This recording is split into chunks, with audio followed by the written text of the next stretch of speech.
मैं ये समझता हूँ एक सामाजिक कार्यकर्ता होने के नाते, उत्तराखंड का हिस्सा हूँ, कि शायद ये समय आ चुका है कि हमें गंभीरता से जन भावनाओं का आदर करते हुए कहीं इस पर भी जुटना चाहिए कि जिस वीआईपी को लेकर के चर्चा है उसके संदर्भित जांच भी होनी चाहिए। तो मैंने राज्य के डीजीपी दीपम सेठ के साथ बातचीत की।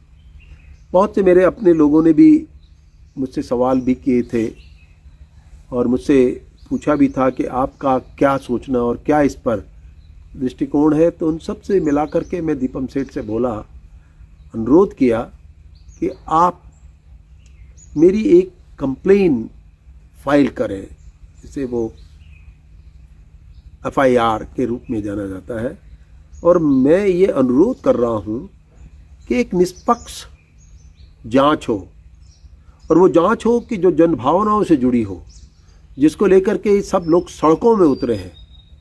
एक ऐसी जांच निष्पक्ष हो, खास तौर से उस बात से संदर्भित जो वीआईपी का बार बार जिक्र सोशल साइट्स पे हो रहा है। तो मैंने एक कंप्लेन फाइल की एफआईआर, और उसको लेकर के सरकार ने उसे गंभीरता से लिया है। और मैं ये अपेक्षा करता हूँ कि जो कुछ भी अब उसके बारे में निर्णय हुआ है, मुझे पता चला है कि सीबीआई की जांच की संस्तुति मुख्यमंत्री ने दी है, इसका स्वागत किया जाना चाहिए। और लोगों के बीच में किसी व्यक्ति विशेष की चर्चा जो बराबर बनी हुई है, उसको स्पष्ट जांच के रूप में सामने लाना चाहिए, क्योंकि ये सवाल अंकिता का नहीं है, बल्कि ये सवाल पूरे राज्य और देश से भी जुड़ा हुआ है।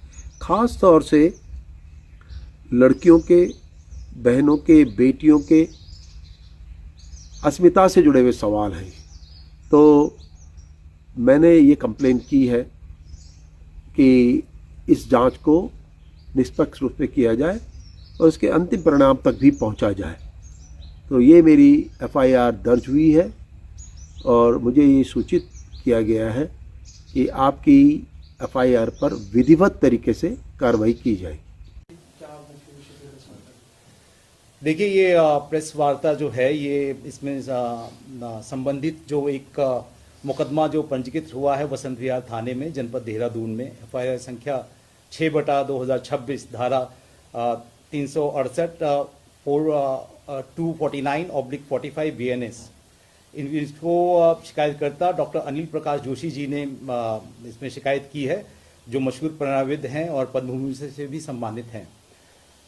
वादी द्वारा पंजीकृत कराए गए अभियोग में आरोपों की प्रवृत्ति और उनकी प्रकृति को देखते हुए हमारे माननीय मुख्यमंत्री जी ने इस मुकदमे को सीबीआई से जांच कराने के लिए हमें आदेशित किया है। इसी संदर्भ में रेंज द्वारा जो सारा प्रकरण जो है वो पीएचक्यू को भेज दिया गया है और शासन स्तर से ये केंद्रीय जांच एजेंसी को ये भेजा जाएगा।